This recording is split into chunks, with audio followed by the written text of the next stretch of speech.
नमस्कार. गोष्टींच्या वाड्यावर तुमचं अगदी मनापासून स्वागत. मुलांनो, आजची गोष्ट पैशांबद्दलची आहे बरं का. नीट अगदी बारकाईने ऐका. बँकोने बचत करून थोडे पैसे साठवले आहेत. हे पैसे त्याला प्राण्यांची सुटका करणाऱ्या, त्यांना वाचवण्याचं काम करणाऱ्या लोकांना द्यायची इच्छा आहे. रुपयांचं पैशात आणि पैशाचं रुपयात रूपांतर करण्यासाठी ताई त्याला मदत करते. आणि पैशाचं मूल्य कसं मोजायचं हेही शिकवते. चला, तुम्हाला पण बँकोसोबत शिकायची इच्छा आहे का? ऐकूया गोष्ट. ह्या गोष्टीचं नाव आहे प्रत्येक रुपया मोलाचा. ही गोष्ट लिहिली आहे माला कुमार यांनी.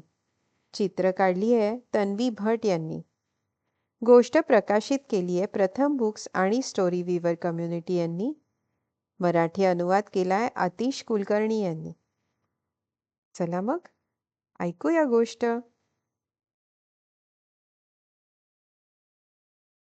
बँकोला प्राणी खूप आवडायचे. बँको नावाचा हा जो मुलगा आहे ना गोष्टीतला, त्याच्याबद्दलची ही गोष्ट आहे. तर त्याला प्राणी खूप आवडायचे. म्हणून त्याने काय ठरवलंय? पॉवर पॉज नावाच्या प्राणीमित्र संस्थेला देणगी देण्यासाठी पैसे साठवायचेत त्याला. ठीक आहे. थांब संखो, मला मोजू देत. 1 2 3 4. बँको नोटा नाणी मोजत असताना आपल्या कुत्र्याच्या पिल्लाला समजावतोय. मला मोजू दे पैसे, असं म्हणतोय तो त्याला.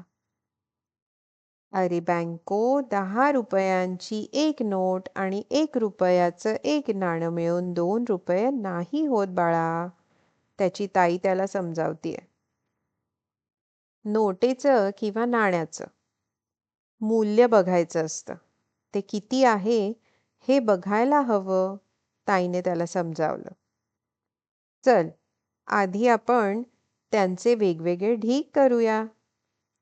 आता ते सॉर्ट करणार आहेत. त्यांच्याकडे जे काही पैसे जमलेत ते वेगवेगळे असतील ना. कधी 1 नाणी, कधी 2 नाणे, कधी 50 नाणी, कधी 10 रुपये, कधी 1 रुपया. मग they have to sort the money into separate groups. अरे बापरे, किती सारी नाणी दिसतात चित्रामध्ये. एवढी सगळी नाणी त्यांना मोजायची आहेत. असू देत बँको, तुझ्या 50 पैशांच्या 20 नाण्यांच्या बदल्यात मी तुला किती रुपये दिले पाहिजेत आईने त्याला, सांगा बरं. मी तुला 10 रुपयांची एक नोट देते, ताई म्हणाली. बरोबर आहे का हा हिशोब? 50 पैसे आणि त्या 50 पैशांच्या किती किती नाण्यांच्या बदल्यात ती 10 रुपये देणार आहे? 20 नाण्यांच्या बदल्यात. तर त्याचं कॅल्क्युलेशन काय आहे सांगा बरं. 1 50 पैसा म्हणजे किती रुपये? हाफ रुपीज म्हणजे अर्धा रुपया. 2 50 पैसे, 2 50 पैशांची नाणी म्हणजे किती रुपये? पूर्ण 1 रुपया. तर असे 20 50 पैसे. 20 50 पैशांच्या नाण्यांना किती रुपयांमध्ये मोजाल तुम्ही? तर 10 रुपये. बँको, तुझ्याकडे 10 रुपयांच्या किती नोटा झाल्या? त्याच्याकडे आता 10 रुपयांच्या किती नोटा आहेत हे मोजतोय तो. 1 2 3 4 5 6 7 8 9 10 25. 25 म्हणजे किती? 25. बँकोने उत्तर दिलं. म्हणजे त्याच्याकडे किती पैसे आहेत? 10 रुपयांच्या 25 नोटा. 10 multiplied by 25 makes 250 rupees. 250 रुपये. ताईने हिशेब केला. बँको, आता तुझ्याकडच्या सगळ्या 10 रुपयांच्या नोटा मला दे. तिने आपल्या पर्समधून काही नोटा काढल्या. हे घे बँको, तुझ्या 10 रुपयांच्या नोटांच्या बदल्यात 100 रुपयांची एक नोट आणि 50 रुपयांच्या 3 नोटा म्हणजे किती झाले? 100 रुपीज ची 1 note, 50 रुपीजच्या 3 notes. 50 multiplied by 3 makes 150. 150 plus 100 makes 250. म्हणजे 250 रुपये. ऑल्सो नोन ॲज 250 रुपये.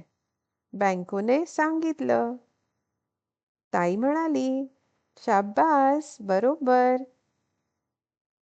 बँकोने नोटा आणि नाणी मिळून एकूण किती पैसे साठवलेत बघा बरं. 5 रुपयांची 4 नाणी. 5 multiplied by 4 equal to 20 rupees. 2 रुपयांचे 15 नाणी. 2 multiplied by 15 makes 30 rupees. 1 रुपयाच्या 50 नाण्यांचे झाले 50 rupees. 100 रुपयांची एक नोट 100 rupees. 50 रुपयांची 3 नोटा. 50 multiplied by 3 makes 150. एकूण झाले 350 rupees. बँको आता तुझ्याकडे 350 म्हणजे 350 रुपये, 350 रुपये जमलेत. समजा तू पॉवर पॉज संस्थेला 250 रुपये म्हणजे 250 रुपीज 250 रुपये दिलेस तर तुझ्याकडे 100 रुपये उरतील. म्हणजे 100 रुपीज विल रिमेन. तुला काय करायचं आहे त्या पैशांचं सांग पाहू. ताईने विचारलं. So what are you going to do with the 100 rupees left behind? ताई, मी आपल्यासाठी खेळायला एक मोठा फुटबॉल आणि संखोसाठी एक छोटा बॉल घेणार आहे. बँकोने उत्साहाने सांगितलं. ताई पण खुश झाली. बरं, आवडली का गोष्ट? तुम्ही सुद्धा असे पैसे साठवल्यावर तुमची पिगी बँक जेव्हा रिकामी करतात किंवा जर ती मातीची असेल तर ती फोडतात, हो की नाही? आणि जेव्हा ती नाणी, ते पैसे, त्या नोटा बाहेर येतात, तेव्हा मोजायला तुम्हाला मदतीची गरज असते की नाही? तुम्ही सुद्धा असंच कन्व्हर्जन करून आईबाबांकडनं त्याच्या बदल्यात नोटा घेऊ शकतात, हो की नाही? 100 रुपयाची, 500 रुपयाची, तुमच्याकडे जेवढे पैसे असतील ते देऊन तुम्ही त्या नोटा घेऊ शकतात. आणि मग तुमच्या आवडत्या संस्थेला डोनेशन म्हणून देऊ शकतात किंवा तुम्ही खूप दिवसांपासून जमवलेले पैसे तुमच्या कुठल्या तरी ड्रीम टॉयसाठी तुम्ही खर्च करू शकतात किंवा आईबाबांसाठी गिफ्टसुद्धा घेऊ शकतात. असं केल्याने तुम्हाला मनाला किती छान वाटेल ते बघा. ओके? तोपर्यंत enjoy collecting more money and we'll see you next time. Bye bye.